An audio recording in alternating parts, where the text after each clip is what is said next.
उद्धव ठाकरे यांनी माफी मागितली नाही तर कोकणात पाऊल ठेवायला देणार नाही। असं खरं तर असं अनेकदा त्यांनी सांगितलंय, परंतु उद्धव ठाकरे आता कालच त्यांनी सांगितलं की आता पुन्हा एकदा विधानसभेचं रणशिंग फुकणार आहे। लोकसभेमध्ये नितेश राणे आणि त्यांनी सगळ्यांनी मोदींवर मतं मागितली होती आणि आम्ही उद्धव ठाकरेंवर मतं मागितली होती आणि आता महाराष्ट्राची विधानसभा आहे। विधानसभेच्या मध्ये पुन्हा एकदा उद्धव ठाकरेंना मुख्यमंत्री करण्यासाठी ज्या पद्धतीने महाराष्ट्रामध्ये आता उद्धव ठाकरे दौरा करतायत तसाच दौरा आता पुन्हा येईल। त्यावेळी त्यांची हिंमत असेल तर तो दौरा अडवून दाखवा।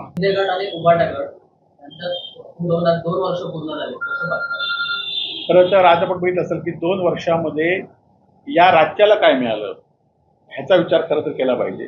आज शिवसेना फोडल्यानंतर सुद्धा शिवसेनेबरोबर उद्धव बाळासाहेब ठाकरेंबरोबरच लोक राहिलेत आणि त्यामुळे येणाऱ्या काळामध्ये सुद्धा उद्धव ठाकरेंबरोबर लोक राहतील। लोकशाहीमध्ये लोकसभेचा पराभव आम्ही नम्रपणे स्वीकारलेला आहे आणि खरं तर विनायक राऊतांची माफी ही एवढ्यासाठी मागितली होती कारण जो निवडणुकीच्या पूर्वी 2-3 दिवसमध्ये जो प्रकार सुरू होता तो प्रकार कार्यकर्ते म्हणून शिवसैनिक म्हणून आम्ही तो थांबवू शकला नाही आणि त्याबद्दल विनायक राऊतांची माफी मागितली आहे।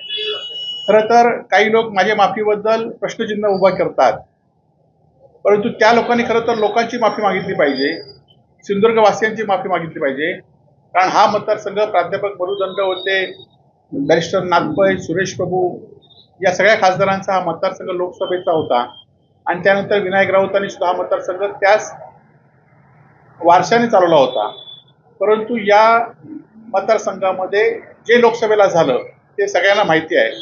खरं तर लोकांची मागणी नसताना त्यांच्या घराघरात जाऊन त्यांच्यावर दबाव टाकण्याचा प्रयत्न केला त्याबद्दल खरं तर या निलेश राणे यांनी माफी मागितली पाहिजे।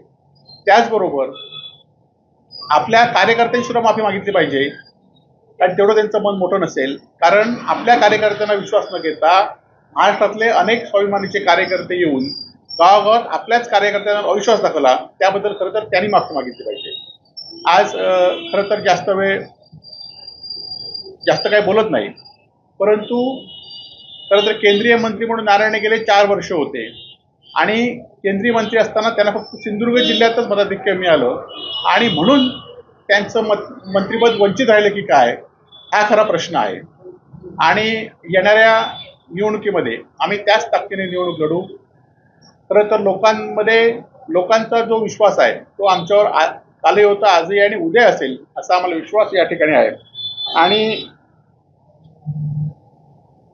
भारतीय जनता पार्टीच्या खरं तर आज 4 मंत्री या जिल्ह्यामध्ये असताना सुद्धा त्यांना लोकांवर दबाव का टाकावा लागला, जे व्हिडिओ आले ते का करण्यात आले याचं खरं तर आत्मपरीक्षण करून त्यांनी त्याबद्दल माफी मागितली पाहिजे अशी आपल्यामार्फत त्यांना विनंती आहे। एबीपी माझा, उघडा डोळे बघा नीट।